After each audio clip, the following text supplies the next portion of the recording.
Hi everyone, welcome back. Lesson 6 of 6, so our final lesson on skill acquisition and psychology.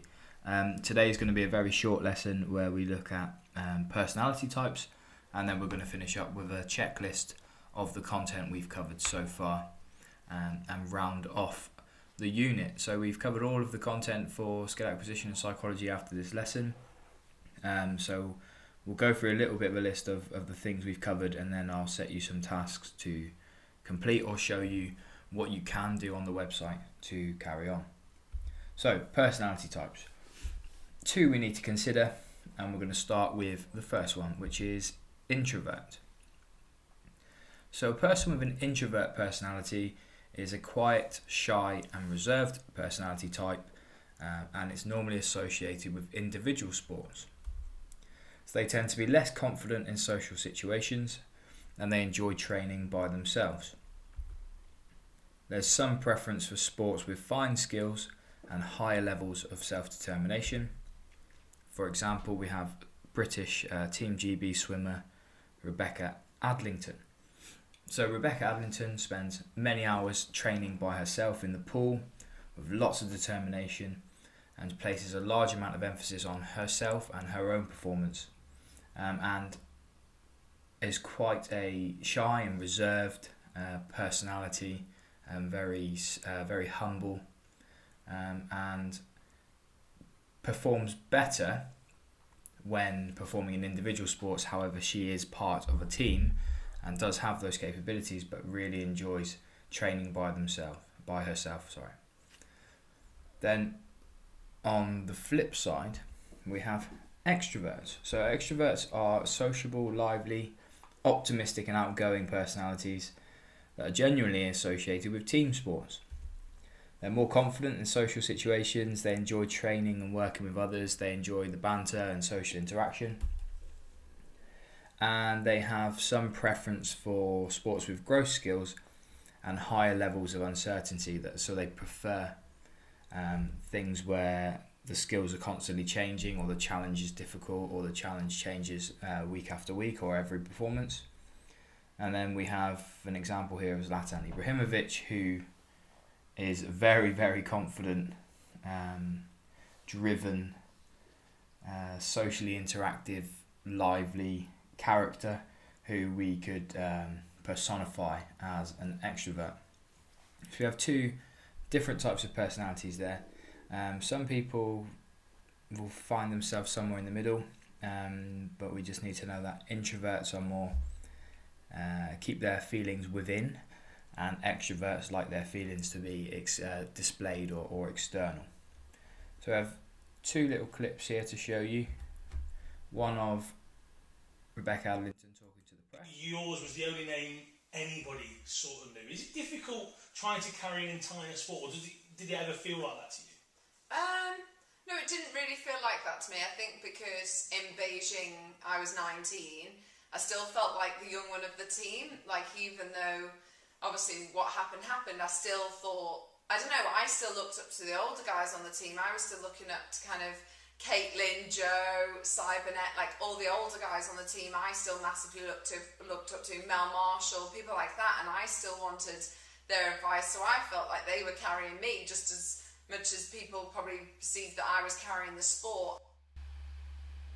So we have Rebecca Adlington there talking about her experiences of being part of a team with more experienced people, and that she didn't want to take the plaudits for herself, and that she's very humble and focused on her own performance. And then on the contrary, we have an interview with Zlatan Ibrahimovic. You described yourself on the pitch as believing you were a lion. Is that right? I am a lion. You are a lion. Are there enough lions around you in this team? The table is not lying. I think the team is where it is because it is what it is. Top 4 for me, it's last time I came second, I don't even remember that. Was in Milan. AC Milan. AC Milan. And you didn't like that? No. You said it was something you weren't used to. That was the first position of the last ones, so that I don't really like. And you described that season as a failure. It is a failure. So just whatever happens. Whatever comes after the first one is a failure. But we still have other trophies to play for also. We are doing the best we can, and we still want more.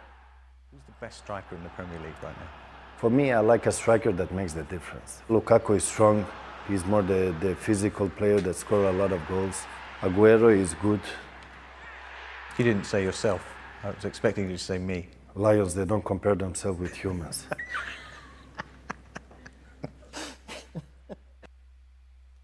So there we have Zlatan calling himself a lion. He's previously called himself God. He believes that he is in a league that no other player is in. He has an unbelievable self-confidence and belief in his own ability, and a real demand for success and to be the best he possibly can be. And that sort of arrogance and self-confidence is really comes across when Zlatan performs, and he's a great definition of an extrovert personality, whereas Rebecca Adlington is more of an introvert. However, that doesn't take away from her successes as a performer. It's just her personality type suits the type of performance she requires, and Zlatan's suits the type of performance that he requires. So they're the two different personality types, introvert and extrovert. If you have to go back and make some notes on those, feel free to do so and submit them. Before we move on to the syllabus checklist, so we've completed all of the content. We're just going to go through a quick syllabus checklist, and then we have finished all of the videos for this section.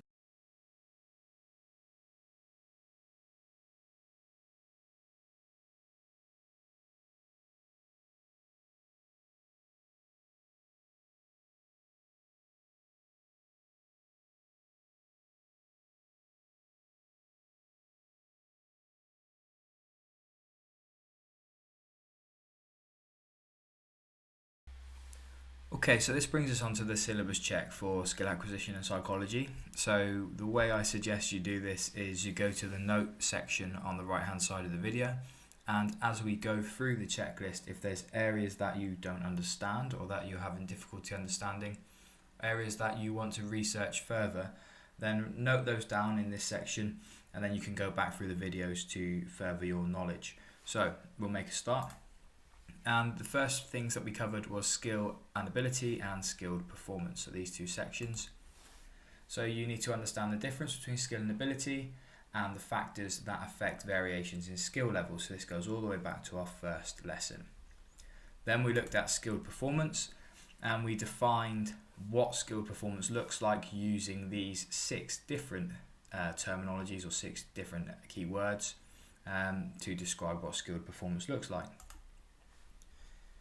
Then we moved on to skill classification, where we looked at basic and complex skills, fine and gross skills, open and closed skills, and that we tried in those lessons placing these skills on the continuum.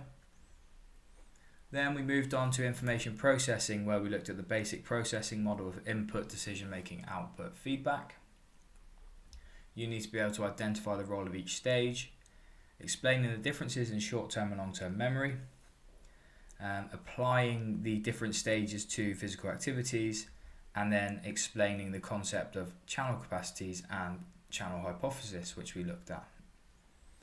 And then the stages of learning, which we know as cognitive, associative and autonomous, so beginner, intermediate and elite.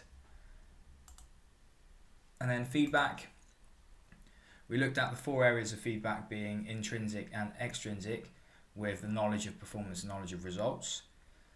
You need to be able to explain how types of feedback may be given from a coach or from the performer themselves.